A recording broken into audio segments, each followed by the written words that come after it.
Our Life, Our Choice is a campaign to ensure that all people with learning disabilities have a choice about where they live. The Care Quality Commission regulates social care in this country, and they published a document called Right Support, Right Care, Right Culture, in which they specify that they will not register or favourably rate congregate settings. Congregate settings is their word for a village community. Current CQC guidelines have forced the closure of 40 village communities that provided wonderful care for a particular group of people with learning disabilities, and we decided to launch a campaign to stop this happening to others. Our son was in residential care for over 7 years. My son's very autistic. He has epilepsy, might use implements to self-injure with. If you try and manhandle him, he will fight back.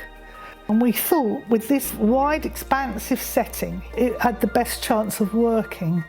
And then out of the blue, the care home decided to close.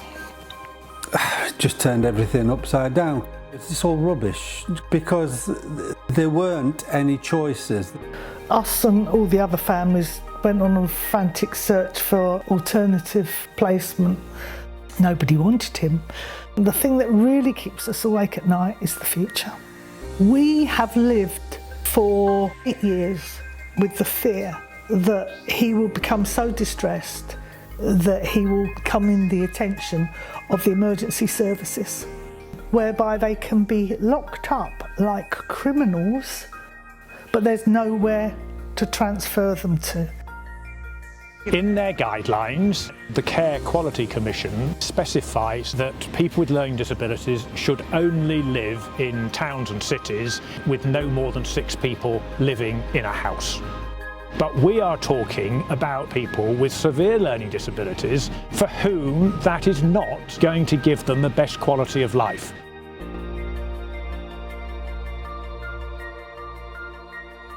My daughter Laura has learning disabilities, which is why we decided to set up Home from Home Care. We support just over 90 people, we have over 550 staff. We have those with complex health needs. If you have somebody who are prone to epilepsy, they might fall, they might hurt themselves, you need to tailor the environment. We were always ahead of the curve in terms of what we were delivering. We had something like 51 different specialist areas.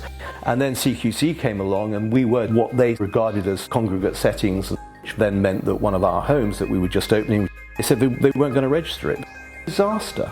You know, if you take the really complex end of the sector, there's still over 2,000 people in assessment and treatment units. And I lay that blame, and CQC hate me for saying it, I lay it on CQC because they created a model which is so narrow, which is so prescriptive. They don't nuance for individuals, it's sort of the one size fits all. And there's a terrible human cost in all of this. We analysed all those regulated residential care homes for people with a learning disability and or autism which received an outstanding rating from the CQC. 51% of them were units with more than 6 people, which is against CQC's best practice, and of those, 57% were in congregate settings. The CQC's own inspections show that village communities do provide wonderful care for their residents.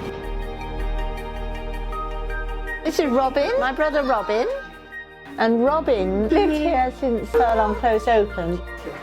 Robin and Katie are free to move around here. There are 7 acres here.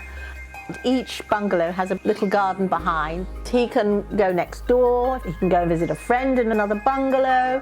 There are carers in all the bungalows, and there are other people who live here. It is a true extended family community. When Furlong Close was threatened, all the families set up a campaign and took a legal action because there had been no consultation. It was absolutely awful. Yes, we knew nothing about this, and then suddenly there was the prospect of all these people actually being moved out to somewhere where Robin, for example, has been here 30 years last week. This is all he's ever known, this is where he's lived, this is his friends. It was like a very bad joke, just unbelievable. Residents were scratching and very agitated. I think 1 or 2 had to go home for a little while. We were told a group of more than 6 people living in any one area is unacceptable because CQC say anything that looks like a larger community cannot provide person-centred care. You always have someone around that you can go to and ask for help. They have a very dedicated staff team as well that have special training, and it's a good mix of people and abilities. This works really well as person-centred care, and they keep not only their extended family within their bungalow of 5-6 people, but they have the extended group of a close in which to live with friends and neighbours living close by. But it's happening in a village. We want CQC to say, yes, we will register care provision in a village community, not to replace all the other choices that already exist, but to be part of that choice for those people who need this sort of environment. One size does not fit everyone, and denying the choice for a certain group of people with learning disabilities the opportunity to lead their best lives is an absolute tragedy. We are hopeful that the government will take up this issue and ensure that all people with learning disabilities have a choice about where they can live.